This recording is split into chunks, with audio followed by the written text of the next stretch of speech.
So we decided to create our own textile company. And we thought about how this is done. It's very different than configure an engineer to order as far as setting up a big facility.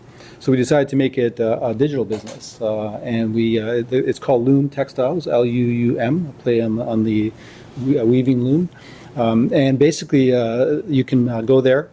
You can request samples because in the commercial world, there's a lot of compliance issues around everything, very similar to automotive. So you have to find out all the compliance issues around the fabric you're using, for example. You can get samples, you can buy them by the yards, you can buy them by thousands of yards, and we will fulfill it through FedEx or UPS or however we want to ship it to you.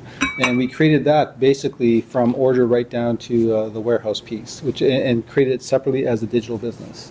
And as we move to the next generation of that business has been live now for about 7 months. Yeah.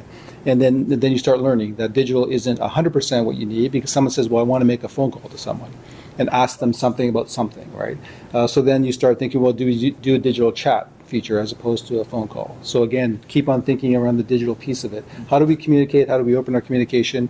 A big part of that business is also social media. We communicate product launches, any issues we find, any new things, any things of interest, as well as information that could include our competitors, because people are looking for information and knowledge from social media, not just marketing and branding.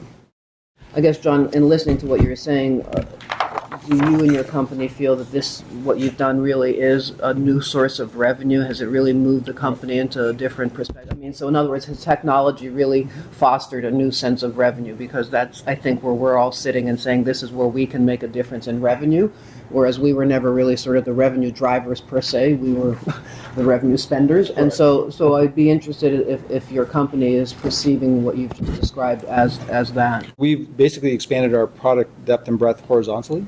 And so maybe we don't win the full building, but we'll win many pieces of the building. So now we're actually getting a revenue in areas that we might not have gotten it before. Okay. That's the other thing with digital transformation. We have to think it's really top-line growth. Right. Else no one's going to spend the money to do any of it, right? Just to add to that, it's not just growth, it's also sustaining, because there's a shift, right? People are buying online through mobile. So if you don't enter that segment, you will lose revenue. So it's maintenance as well as growth, both.